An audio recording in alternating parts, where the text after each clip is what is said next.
Hello, magandang gabi po sa inyo lahat. Ito po ang yung old buddy na si Nurse Kaloy. Meron na naman po tayong isang reaction video. By the way, March is the National Women's Month po. Itong March 2024. In relation to this, ang ating topic ay featured po ang isang ginang, isang asawa, magulang, nanay, mami.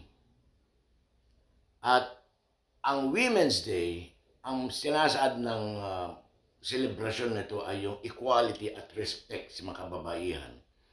Ngayon po dito sa ating video, meron pa tayo isang clip dito. Ang ginang ay nagpapakita, nagsusumbong, nagsasabi ng kanyang naging mapait na karanasan sa kanyang asawa na isang sundalo, magiging Brigadier General. Pero ito ay kanyang hinarang. Ang promotion po ay hinarang ng babaeng ito dahil sa maraming dahilan. Panoorin po natin ang video clip. Naudlot ang isang promosyon ng isang general nang dahil sa mga ibinulgar ng kanyang misis. Ang sundalo may ibang babae raw, nananakit pa at kulang pa umano ang sustentong ibinibigay nito sa kanyang mga anak. Narito ang buong detalye. Ngunit bago tayo magpatuloy, huwag kalimutang i-like, share, subscribe, and click the notification bell for more updates and for more upcoming videos. Maraming salamat! Ito ang araw na pinakahihintay ni Ranulfo Sevilla ng Philippine Army. Ang araw para kumpirmahin ang kanyang pagiging Brigadier General. Pero bago pa man siya sumalang sa pagdinig ng commission appointments, voluntaryong humarap at nagsumbong sa Senate reporters ang kanyang misis na si Teza Luz Reyes Sevilla para harangin ang promotion ng asawa. Napaiyak pa si Teza habang ikinuwento sa media ang pambababae at pananakit umano ni Brigadier General Sevilla. Maliban dito, kulang din daw ang sustento nito sa kanyang mga anak at hindi pa umano regular na nagbibigay. 4 ang anak ni Ranulfo, isa sa dati niyang asawa, isa sa dati niyang kinakasama at 2 kay Tessa. Lahat sila inaalagaan ni Tessa. Ang masaklap, 2,000 piso lang daw kada buwan ang ibinibigay ng sundalong ama para sa 4 niyang anak. Ikinuwento pa ni Tessa ang mismong pananakit umano sa kanya ng nasabing general. Nagtiis na po kami ng matagal. Ang masakit doon, nilulunok na nga namin yung walang sustento, kulang ng sustento. Nakukuha pang mambabae. Ano nga yung sinabi ng kabit niya doon sa post nila? Kawawa ka naman, 2,000 abuloy. Ganun ba? Ganun ba?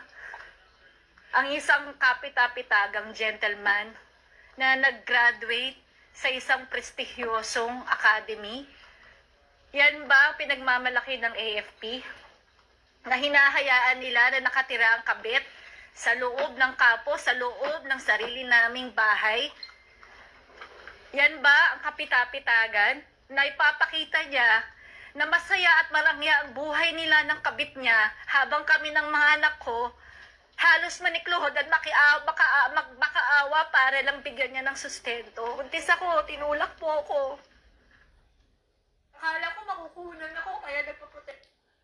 Putulin po natin saglit dahil ang revelasyon ng ginang na ito ay nangyari doon sa Commission on Appointment kung saan marami mga senador ang magdidesisyon kung itong general, magiging Brigadier General ay fit for that kind of position.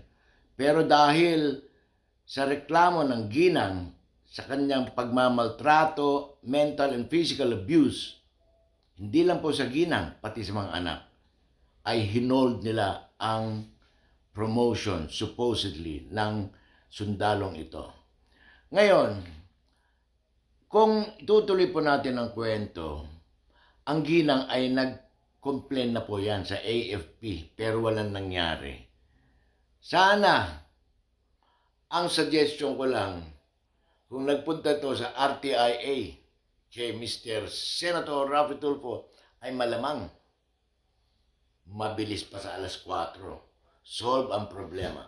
Pero tuloy po natin dahil marami pong sasabihin ng anak ng ginang na to at magsasalita po yung bata kung paano sila minaltrato. Protection order ako. Bakit po, above the law po ba ang AFP? Kahit may court order, hindi pwedeng ipatupad dahil sa loob yun ng kampo? Ganun po ba ang sistema? Hindi ko po maintindihan. Ilang beses na raw nagsumbong si Tiza sa Armed Forces of the Philippines at Philippine Army, pero binabaliwala raw siya at sinasabing sa iba na lang raw magreklamo. Dagdag pa ni Teza, hinaharas umano siya ng mister, kaya nagtatago sila sa ngayon. Dahil sa mga revelasyong niya ni Tiza, pinaharap na rin siya sa pagdinig ng commission appointments. Sa huli, pinagpaliban ng komisyon ng promotion ni Brigadier General Sevilla. Hindi naman nagpa-unlock ng panayam si Sevilla dahil may gag order daw na ilalabas ang korte para sa kanilang pagsasawalang bisa ng kanilang kasal. Ayon naman kay Senator President Mig Zubiri, kailangang magkaroon ng kasunduan na susustentuhan niya ang kanyang pamilya. Kailangan umano itong sundin ni Sevilla bago makapag-schedule ulit sa pagdinig ng kanyang promotion. Justisya.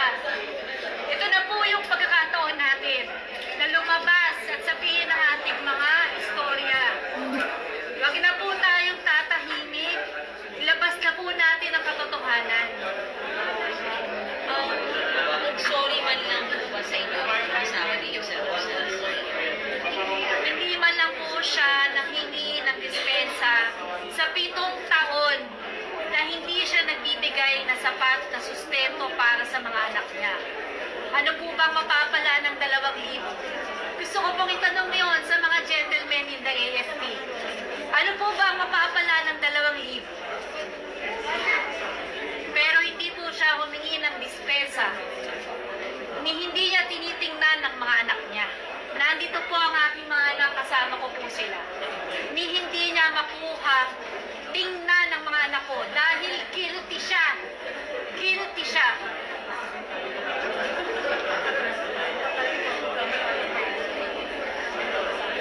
Salamat. Po kami ng dito sa ating kasasya. Lapit ka lang. I don't really want to remember any of it, but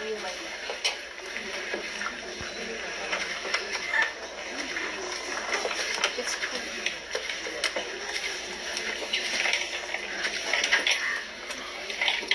No, Minsan lang or ilang beses na sinaktan ka na? ilang beses na po. Paano? Hinahampas na po kami ng dito dati ng sinturon.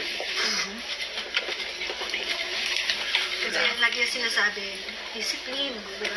Sabi ko, wag mo i-military discipline mo. Tapos, pina-force feed niya po kami ng mga pagkain na ayaw namin. Tapos, pag di po namin ginawa yung gusto niya, paparusahan niya kami ng hampas. One time, na-witness ko rin po siya na sinasermanan niya yung kuya ko. Tapos, nakita kong sinasaktan niya. Natakot talaga ako. Nagtago na lang ako sa kwarto ng ate ko. So, yun, nandun yung takot mo sa dahil sa mga nangyayari, yung pananakit. And before he left us, one day, I was sleeping, tapos nagising po ako. Paglabas ko ng room, nakita ko sinasaktan niya yung nanay ko. Nakita ko yung sinishake niya. Putulin na po natin dahil ako mismo ay naaawa dun sa bata. Ngayon, ang nagsasalita po pala ron ay si Senator Hontiveros. Ang aking tanong po, marire-schedule pa ba ang promotion ng taong ito, ng sundalong ito? Dapat dito ay hindi promotion, kundi demotion at court-martial. Ano sa palagay niyo po?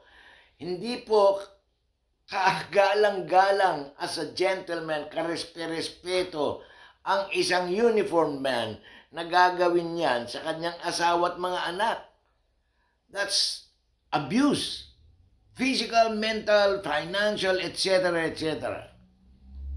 Sa mga senador, dapat pag-aralan maigi kung i-schedule nyo pa ba ang promotion niya or kasuhan ng dalhin sa court martial bilang isang uniformed man. Yun lang po, maraming salamat. Please subscribe po.